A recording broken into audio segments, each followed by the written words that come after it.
Bapak-bapak, mari kita tunduk kepala, kita berdoa. Bapa di dalam surga, kami datang kepadamu Tuhan pada pagi hari ini. Kami merasakan sukacita, kami merasakan kehadiran-Mu di tengah kami. Dan pada kesempatan ini juga kami akan mendengar suara-Mu ya Tuhan.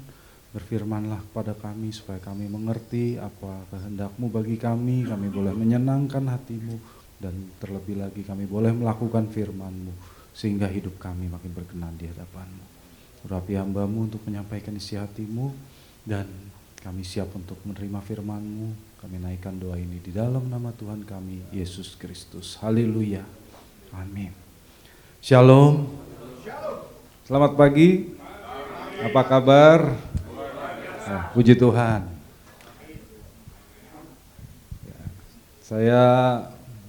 Nama saya Mark. Ya, saya kedengeran seperti orang Barat namanya.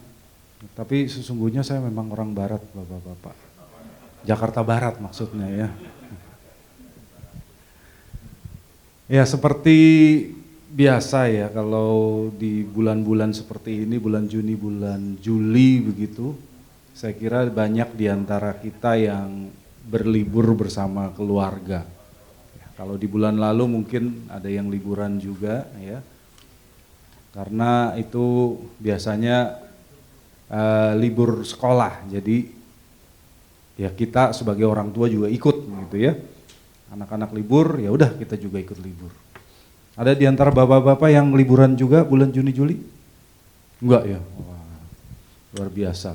Semuanya rajin dan berdedikasi kepada bisnisnya masing-masing ya. Ya saya setiap tahun tetap mengadakan waktu untuk berlibur sama keluarga. Di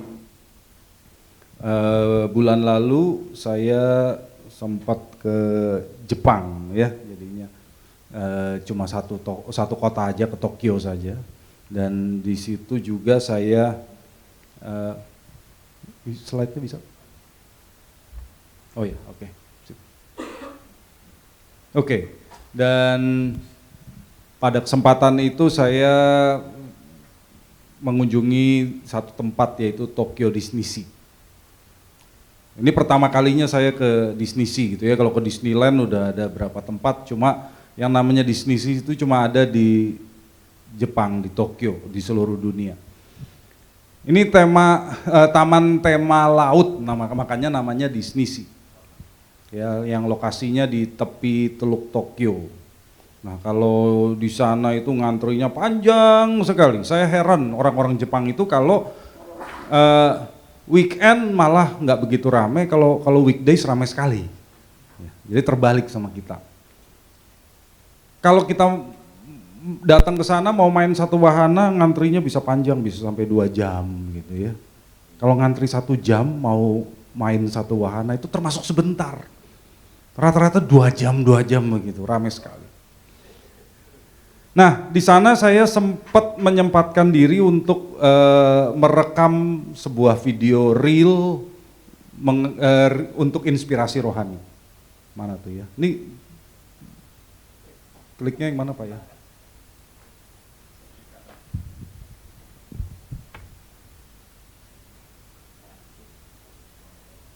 Nah, ini nih ya. Ya, saya nggak tayangkan di sini, tapi nanti bapak-bapak kalau mau lihat ada di Instagram itu ya, lf8.id gitu. Itu Instagram gereja saya gitu ya. Jadi supaya bapak-bapak masuk, view, like dan follow ya. supaya dapat follower baru saya. Nah, di video tersebut saya bicara tentang badai dan ombak yang melanda kehidupan kita. Bahwa Tuhan Yesus sanggup meneduhkan badai dalam kehidupan kita. Ini cocok dengan tempat pembuatannya karena saya buat di Disney Sea, ya, taman tema laut. Nah, jadi pada kesempatan hari ini saya juga ingin share tentang hal ini, Bapak Ibu. Bapak-bapak, ibunya cuma satu ya. Oke, kalau bapak-bapak pernah ke Israel, biasanya tidak lengkap tanpa naik perahu di Danau Galilea. Ya, betul Bapak-bapak? Perahunya biasa seperti ini ya. Padahal Yesus dulu nggak naik perahu seperti ini. Yesus dulu naik perahu yang jauh lebih kecil, perahu nelayan. Tapi perahu seperti ini biasa disebut perahu Yesus, Jesus boat gitu ya kalau kata orang sana. Nah, biasanya di perahu seperti ini orang-orang berkumpul buat ibadah singkat, ada puji-pujian, ada renungan singkat ya. Dulu juga saya naik perahu itu ya itu ada renungan singkat, puji-pujian, lalu seperti orang-orang Israel kalau berkumpul, mereka ngapain? Mereka nari-nari kemudian.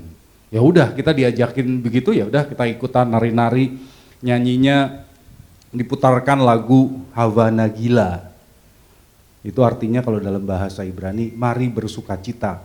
Tapi kalau orang Indonesia dengernya gila, lagu gila katanya ya, jadi crazy gitu ya. Nah, kemudian nanti terakhir saudara bapak-bapak bisa beli kaos tulisannya I have sailed on the Sea of Galilee. Ya, saya pernah berlayar di Danau Galilea. Kemudian dikasih sertifikat. Sertifikat bahwa pernah naik perahu Yesus. Sayangnya sertifikatnya nggak bisa jadi agunan di bank, Bapak Ibu, Bapak-bapak. Nah, sebetulnya Danau Galilea itu unik. Letaknya itu ada 212 meter di bawah permukaan laut. Jadi ini cekungan. Bukan di atas permukaan laut, dia lebih rendah dari laut. Dan di sekelilingnya itu ada pegunungan tinggi yang tingginya bisa 800 meter lebih tinggi daripada danau itu. Maka dengan posisi seperti itu pada musim semi, musim gugur itu angin bisa jadi kencang sekali di sana dan itu membentuk terowongan angin sehingga bisa terjadi badai di danau ini. Saya pernah cek di internet kalau badai di Galilea itu di Danau Galilea apa yang terjadi? Ombaknya bisa setinggi 3 meter Bapak-bapak. Ya, jadi bayangkan kalau kita sedang ada di perahu nelayan dihajar ombak setinggi 3 meter. Ya, jadi itulah yang dihadapi oleh orang-orang dari zaman dulu sampai zaman sekarang. Puji Tuhan waktu saya di Danau Galilea itu tidak terjadi badai. Ya, meskipun kalau itu terjadi, ya para pendeta yang ada di perahu itu bisa lebih menghayati apa yang dialami oleh Yesus dan murid-muridnya 2000 tahun yang lalu. Dulu kita bicara soal badai di Danau Galilea, kita ngalamin sendiri. Ya, tapi puji Tuhan itu nggak terjadi. Baik, mari kita lihat ayat yang kita baca pada hari ini, yaitu dari Markus 4 ayat 35 sampai 41. Markus 4 ayat 35 sampai 41. Saya ambil dari Alkitab Terjemahan Baru edisi kedua. Ya, ini yang lebih baru, bahasanya lebih baru, lebih benar dan lebih sesuai dengan bahasa aslinya dibandingkan terjemahan baru edisi 1 ya. Sayangnya ini belum ada di elektronik Bapak-bapak, jadi Bapak-bapak bisa mendapatkannya dalam buku cetak ya, terjemahan baru edisi 2 dari Lembaga Alkitab Indonesia. Oke, kita baca secara bergantian ya. Saya akan baca satu slide, kemudian saya minta Bapak-bapak baca di slide berikutnya. Kita mulai dari ayat 35 dan 36. Pada hari itu menjelang malam Yesus berkata kepada mereka, marilah kita bertolak ke seberang. Mereka meninggalkan orang banyak itu lalu bertolak bersama Yesus yang sudah ada dalam perahu dan perahu-perahu lain menyertai dia. Silakan Bapak-bapak baca.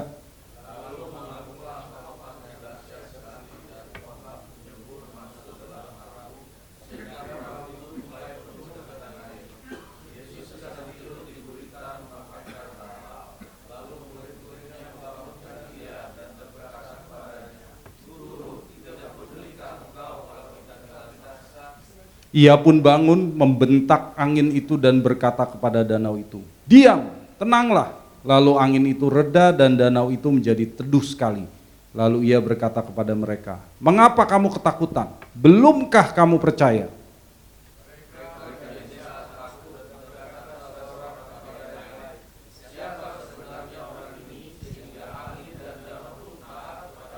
Amin. Bapak-bapak, biasa kita melihat orang-orang itu berpikiran, kalau kita jadi Kristen, maka Tuhan Yesus ada bersama dengan kita dan segalanya jadi lancar, segalanya jadi mudah. Tapi kenyataannya nggak demikian, bapak-bapak. Kenyataannya nggak demikian.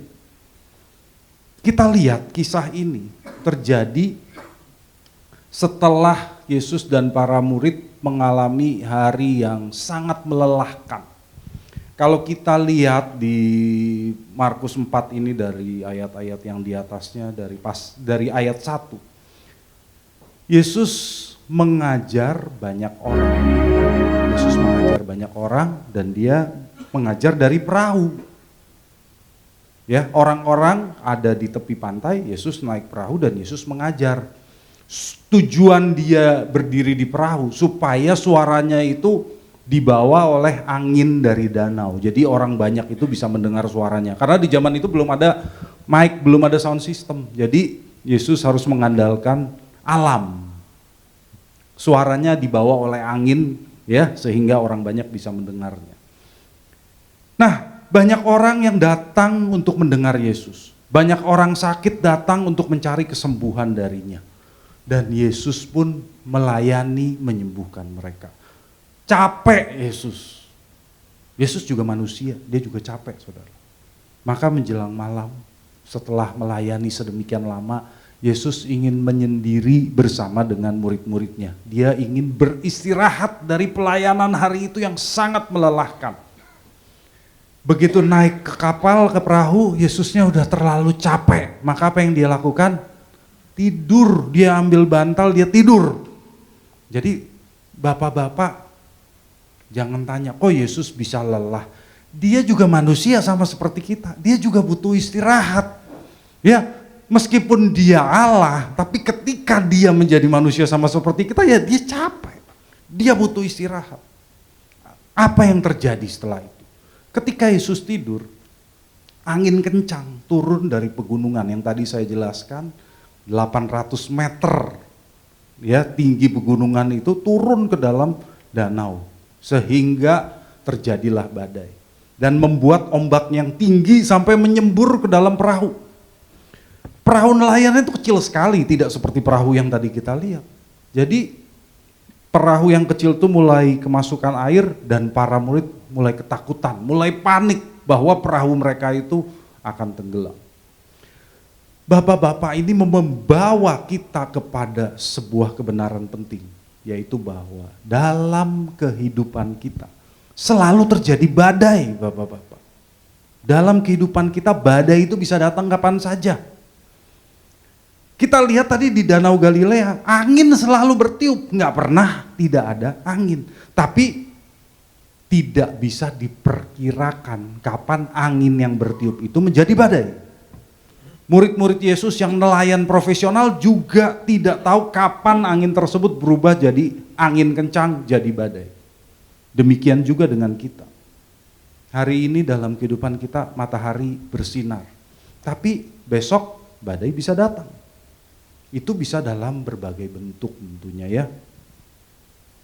Kalau kita mengalami berbagai kesulitan dalam hidup ini, ya itu biasa.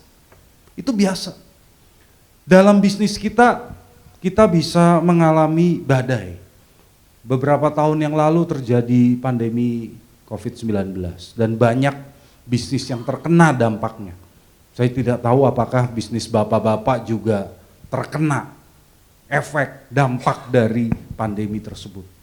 Atau terjadi perubahan industri, terjadi perubahan kebijakan dari pemerintah yang memengaruhi jalannya bisnis kita. Belum lagi masalah kesehatan, krisis keuangan, masalah bencana alam, dan sebagainya.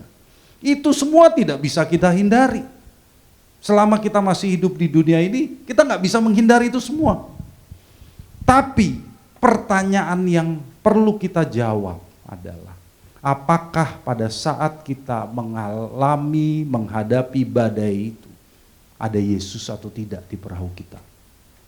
Ada Yesus atau enggak di perahu kita? Ada? Ada enggak bapak-bapak? Amin? Puji Tuhan kalau ada.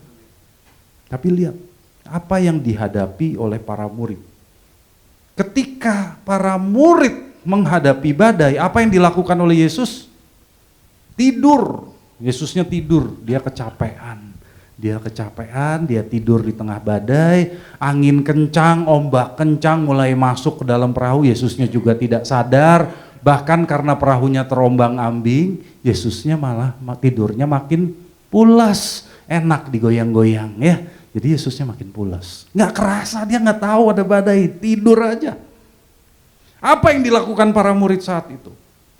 Dalam kepanikan karena perahu mereka kemasukan air, mereka bangunin Yesus. Di ayat 38 tadi mereka berkata, "Guru, tidak pedulikah engkau kalau kita binasa?" Bapak-bapak, minimal 4 orang murid Yesus itu nelayan profesional loh. Siapa aja? Coba, nelayan profesional yang jadi murid Yesus siapa saja bapak-bapak? Petrus, Andreas, Yakobus besar ya, karena ada Yakobus anak Alfeus, Yakobus kecil. Dan satu lagi siapa? Yohanes. Minimal 4 orang loh, nelayan profesional. Mereka sudah biasa menerjang badai di malam hari. Kalau mereka menangkap ikan malam-malam. Sering ada badai. Mereka sudah biasa menerjang badai. Tapi hari itu mereka panik. Berarti badainya tidak biasa. Ya, badainya tidak biasa. Dan lucunya 4 orang nelayan profesional ini membangunkan seorang tukang kayu profesional. Yesus itu bukan nelayan ya. Kita tahu Yesus itu tukang kayu profesional karena bapaknya Yusuf juga tukang kayu profesional dan dia mengajarkan kepada anaknya. Yesus bukan nelayan. Dibangunkan sama 4 orang nelayan profesional yang sudah biasa menghadapi badai. Aneh kan? Tapi tentu para murid tahu bahwa tukang kayu itu bukan tukang kayu biasa. Mereka pasti percaya tukang kayu ini bisa membantu mereka. Kalau enggak ngapain dibangunin? Ngapain bangunin? Kalau nelayan profesional aja tidak sanggup, tukang kayu bisa apa? Bisa apa?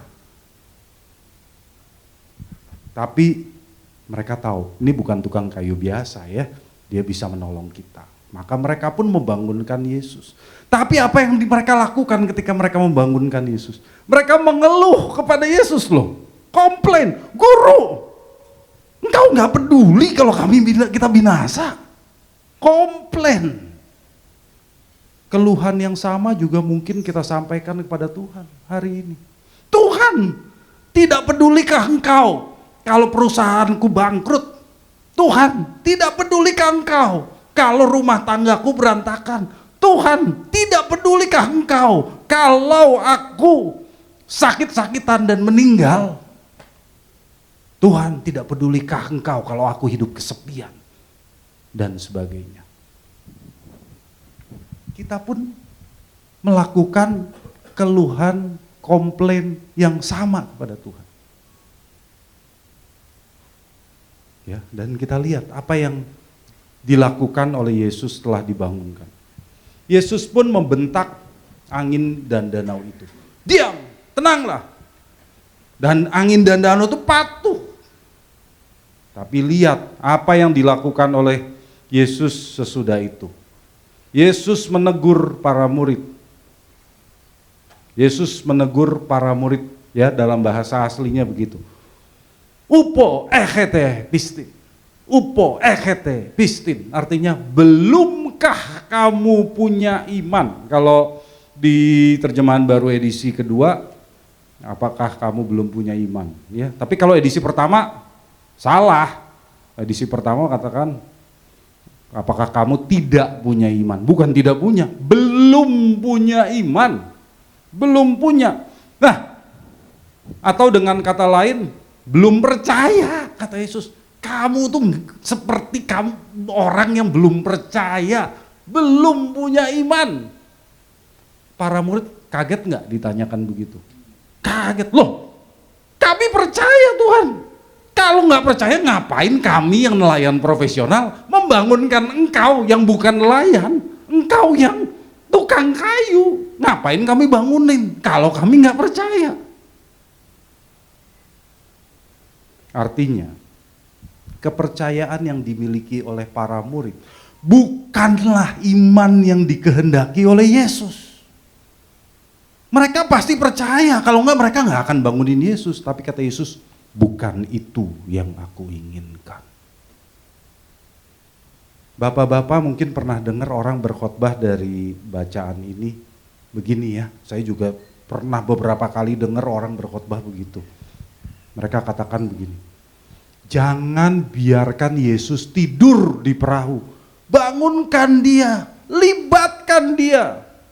Pernah bapak-bapak dengar seperti itu? Jangan biarkan Yesus tidur, bangunkan. Kamu tuh menghadapi badai karena kamu membiarkan Yesus tidur. Benarkah?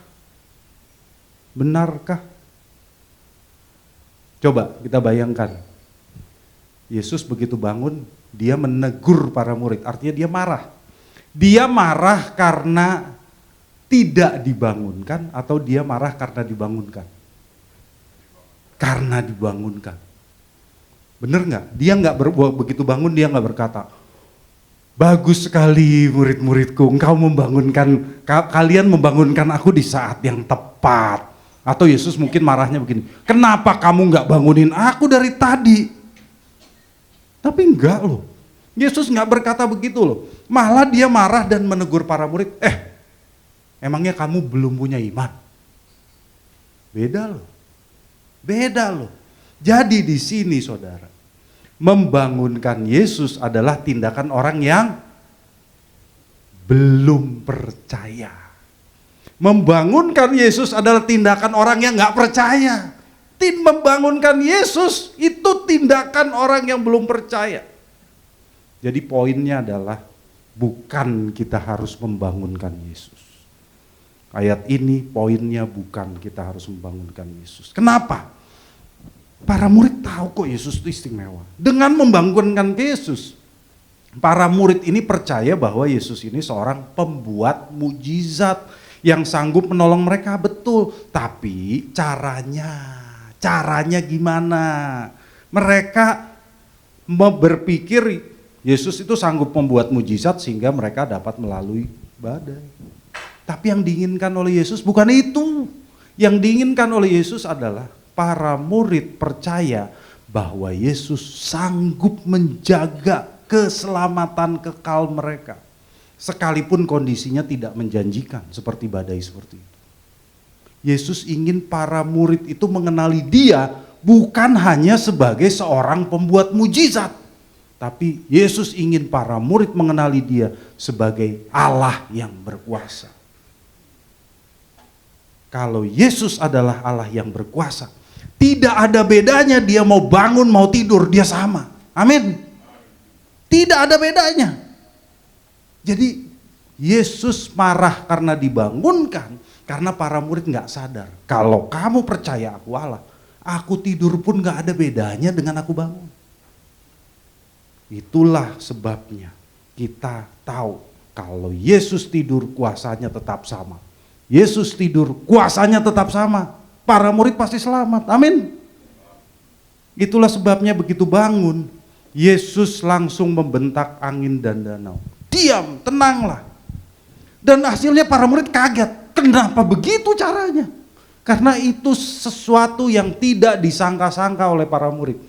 Para murid itu mengira Yesus membuat mujizat misalnya dengan membuat air keluar dari perahu, dengan membuat kapalnya itu bisa jalan kencang sampai ke tujuan, atau malaikat-malaikat datang membuat kapalnya jadi terbang. Mereka berpikir begitu.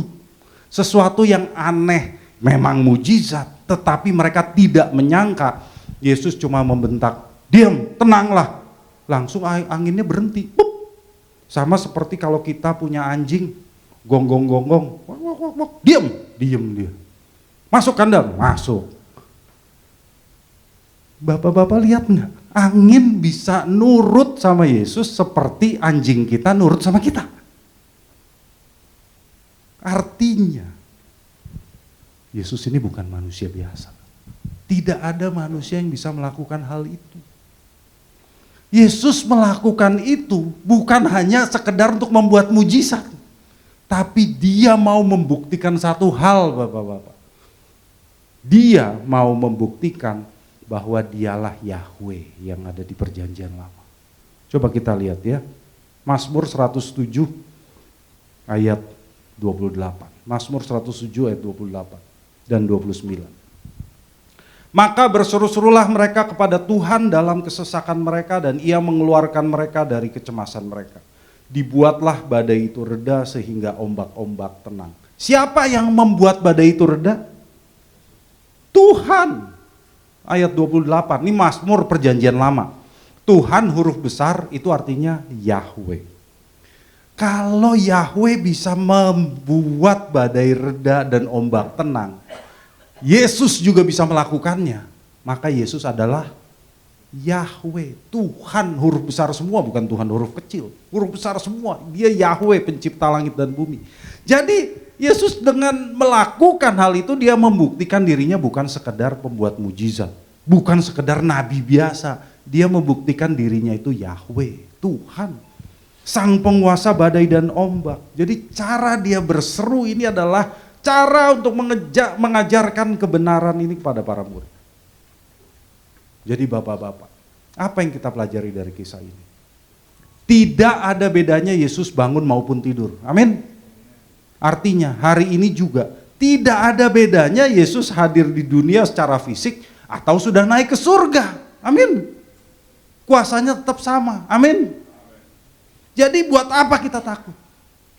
Apa yang kita takutkan? Bersama Yesus masih ada badai atau tidak? Masih. Badai hidup tetap datang, tapi kuasa Yesus tetap sama.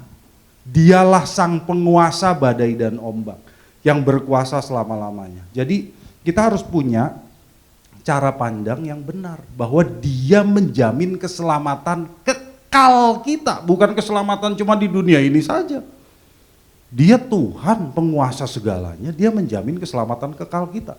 Maka dengan cara pandang seperti ini kita tidak akan takut akan badai hidup. Apapun yang terjadi kita percaya kepadanya. Apa yang kita takutkan? Katakanlah kita sampai kehilangan nyawa kita karena kita sakit misalnya. Apa yang kita takutkan? Begitu kita menutup mata, dia menyambut kita di kekekalan. Amin. Apa yang kita takutkan?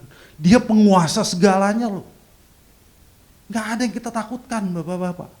Maka kalau saat ini Bapak-bapak sedang menghadapi badai hidup, ingat, Tuhan tidak ingin membinasakan Bapak-bapak dengan badai itu.